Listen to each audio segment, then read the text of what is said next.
Great, so that's us live. Hello everybody, I am Dr Claire from Cognitive Sports Therapy, and this is our Time to Talk session, and I am really excited to have Dr Charlotte Marriott chatting to me today. We had a really brief chat before we came on live, just because I have never actually spoken to Charlotte, but Charlotte and I have connected across social media. We've worked out now for over 2 years. And if I kind of go back 2 years ago, it felt like there weren't that many of us out there posting messages about, I think you were posting about your yoga, interest in yoga and breath work, and you're a psychiatrist and using these things in our clinical practice, I guess.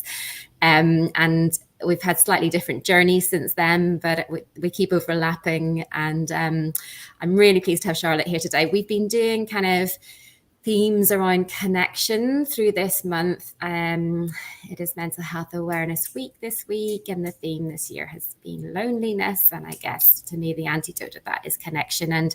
And we often jump to social connection, don't we? But actually, I wonder there is something to be learned about our connection to the world and to nature. And you are my person to go to for this, because I hear you speaking about this a lot, Charlotte. So you are a consultant psychiatrist, you're certified life, give me the full title, certified lifestyle medicine physician. Yes, that's right. Lovely. And you're the chair of the British Society of Lifestyle Medicine Mental Health Special Interest Group, right? That's right, yeah.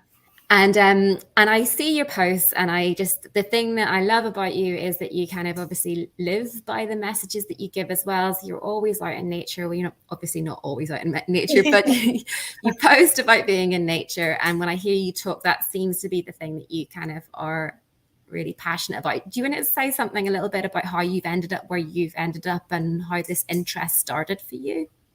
Oh gosh, I really started probably when I was growing up. I grew up in the rural Worcestershire in the countryside, so we were free to kind of roam, cycle, walk, run in the fields. And I don't think I really valued that until I moved away to university. I went to London to study, so I was in the thick of it for 6 years, in the hustle and bustle and the fast pace, and it sort of sent me off in a bit of a spiral. I'd become very, very stressed, very anxious, sometimes very depressed, sometimes very emotionally dysregulated and all over the place. And my antidote for that, for managing that, was, walking in the parks and the green spaces in London as much as I could. So every evening I'd get home, like dump my bag, lock the door, and I'd go off and go for a walk. And at weekends I'd come home to the countryside and just sit in a field and feel like myself again. So I think that's where my interest started. And it kind of snowballed from there into the rest of lifestyle medicine. So, all of the other pillars, physical activity and nutrition and sleep and stress reduction and positive psychology. And that's where my journey started, I think. And the great thing, I think, about the lifestyle medicine diploma and the kind of training that you've done is it really kind of tells you all about the evidence, doesn't it, behind all the different things. So we can kind of say, oh, it's great to get out and go for a walk, or it's great to do some meditation or breath work, or it's great to eat a Mediterranean diet. But I think you guys that have been through the kind of diploma just have all those statistics at your hand, don't you? You have the evidence that means the stuff that we felt was good for us, we now know is good for us, which I think is so important, isn't it? Yeah, exactly. And that's why I did the diploma, so that I'd know that what I was talking about with patients was really evidence-based. So yeah, that evidence base is important. So I do these sessions really as I guess I've got some doctors who listen, so there's that kind of audience, but also patients that I work with to try and help them with their mental health and talk about building up mental strength. So it's not just about treating mental illness, it's also about preventing mental illness, I guess. Where do we go with this then, Charlotte? Do we have top tips? What way would you like to share with us about some things that we could take away today and really kind of maybe use to help our lives be better? Yeah, well, I guess the first thing to say is that we all have mental health. We're on a spectrum from health to illness with our physical health and our mental health. So we can all be at risk of developing a common mental illness. And lifestyle medicine is really helpful for prevention, like you were saying, and treatment of mental illness. And I suppose let's break it down into the 6 pillars then for quick top tips. So if we start with nutrition, top tips would be reducing the amount of processed and ultra-processed food and eating more of a whole food plant-based diet. That doesn't mean vegan or vegetarian. It just means predominantly things like fruit, veg, nuts, seeds, legumes, pulses, free, of course, to eat fish and meat, and I do, and there are lots of benefits of eating those, but predominantly whole foods and less of the processed and ultra-processed food. That's the top tip for nutrition for brain health, thoroughly evidence-based, and I'd signpost you to the SMILES trial and the Healthy Med study for some of the evidence around that. Physical activity, hugely important. Stop. So just go, because I was listening to someone else talking about the SMILES research just earlier this week as well, and there's a massive statistic, isn't there, to do with the benefit to our mental health if we adopt these changes. What's the number? Something like from the SMILES trial. Yeah. So they had, in brief, 67 participants, all with major depressive disorder. Yeah. We divided it into 2 groups. Half did the modified Mediterranean diet intervention. The other half had social support. At the end of the study, 3 months later, 32% of the dietary intervention group had remitted, so got better from depression, versus 8% in the social support group. Which is massive. Massive, hugely statistically significant, yeah. Yeah, and that's just going, so they're calling it Mediterranean. Do you see that as being the same as the whole foods, plant-based? It gets called different things, but it's pretty much the same, isn't it? Exactly. Okay. Yeah. Whole food, fresh ingredients, or, frozen or tinned, however it's affordable and doable. But whole foods, essentially.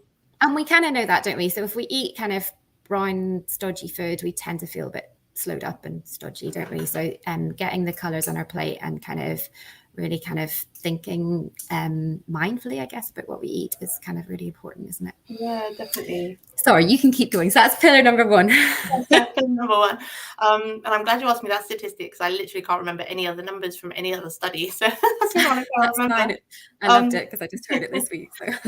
Physical activity, we all know, makes us feel good, release endorphins, serotonin, dopamine, and all of that. So we get the feel-good hormones.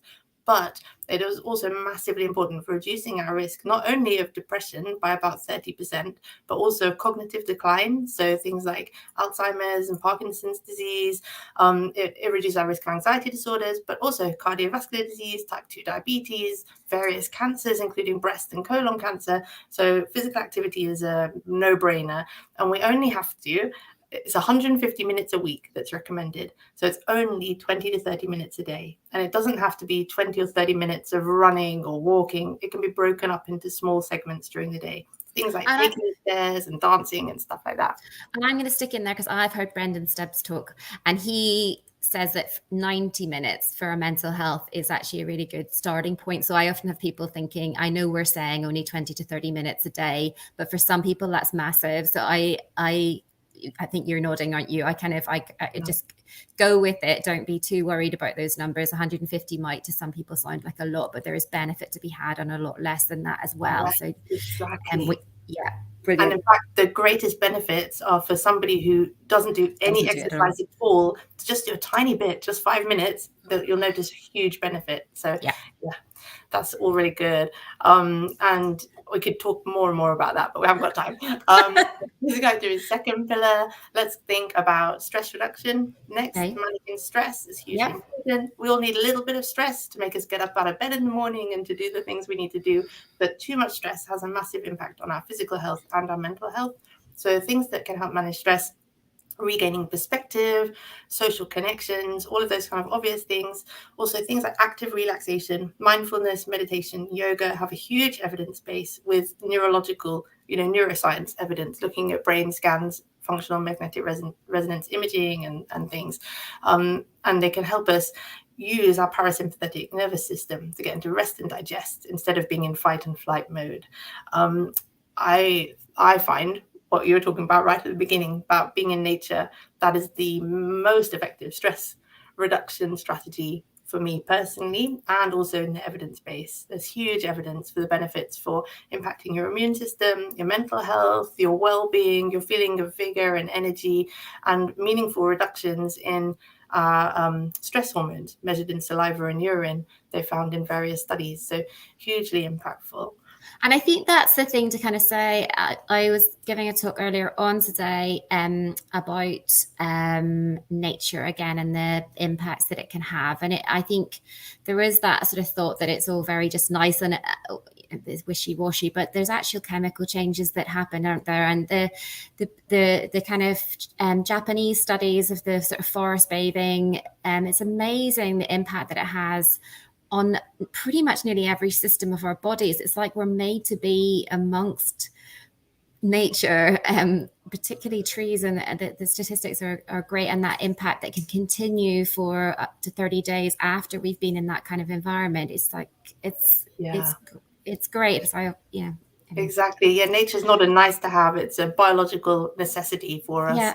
If we think back to our animal roots, it makes total sense. I'd recommend, because I haven't got a lot of time to talk about it today, a book by Lucy Jones, absolutely brilliant book called Losing Eden, Why Our Minds Need the Wild.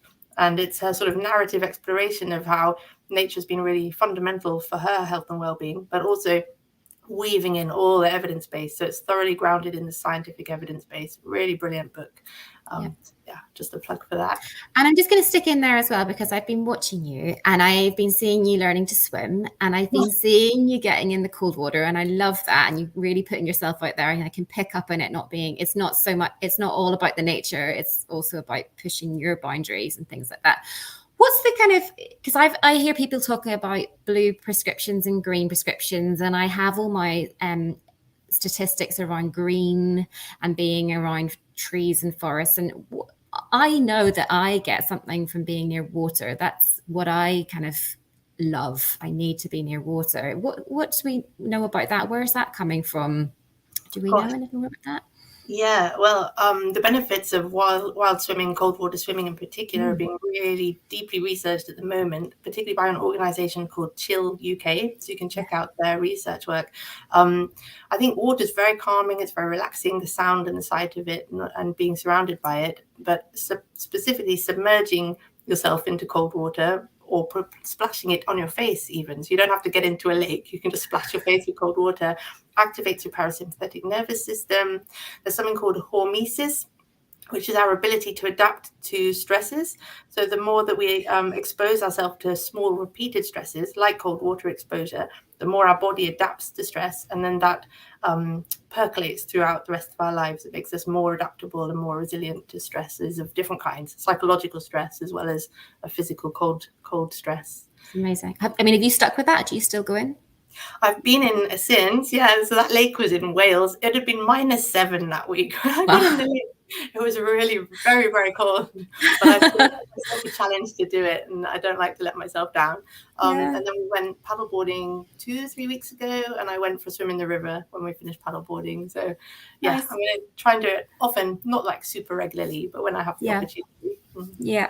Brilliant.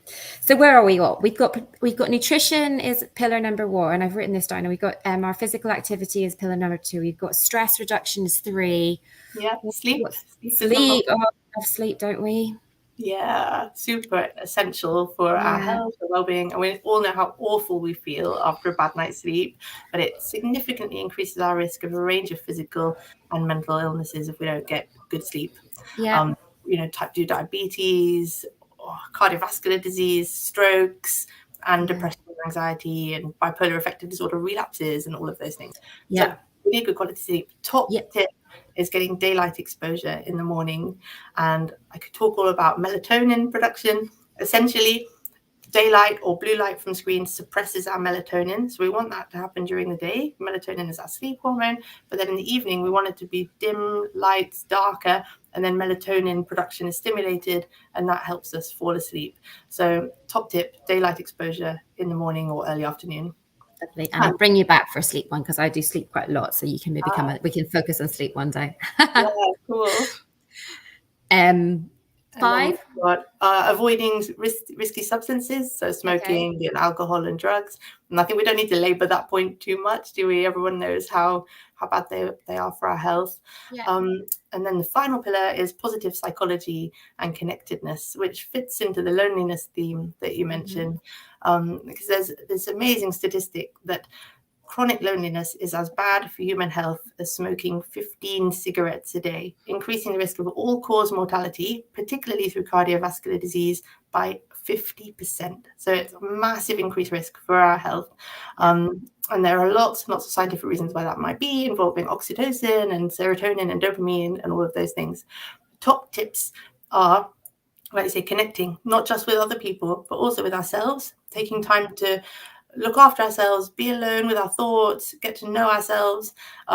We can release oxytocin when we're with other people that we love and we, get hugged or somebody rubs our shoulder, but we can also do that for ourselves. Self-massage, yoga, physical activity, petting a dog or a cat, that releases oxytocin as well, feel-good hormone, which actually releases nitric oxide into our blood vessels, potent vasodilator, reduces our risk of high blood pressure and cardiovascular disease and things.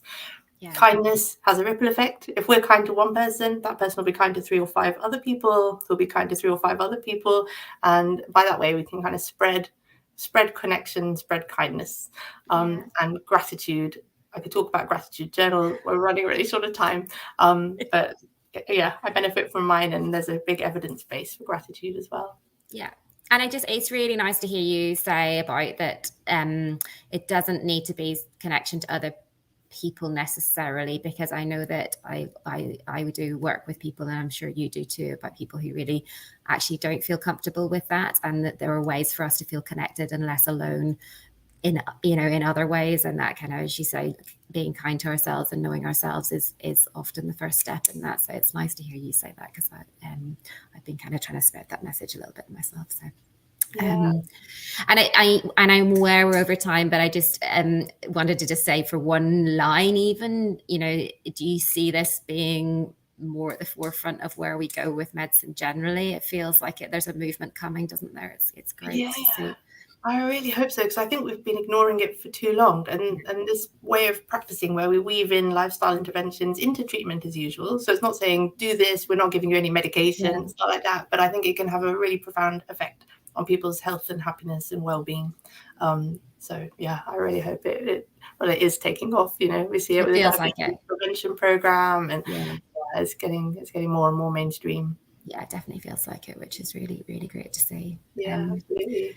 So thanks, Charlotte. I mean, I feel like we've done a whistle-stop tour the whole way through kind of medicine in 15 minutes.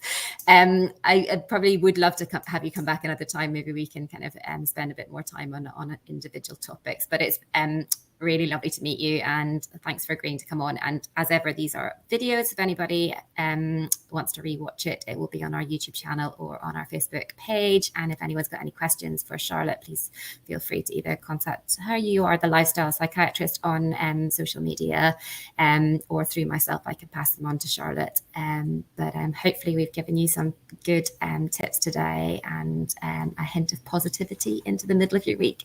Thank you for joining us. Thank you so much. Bye. Take care. Bye-bye.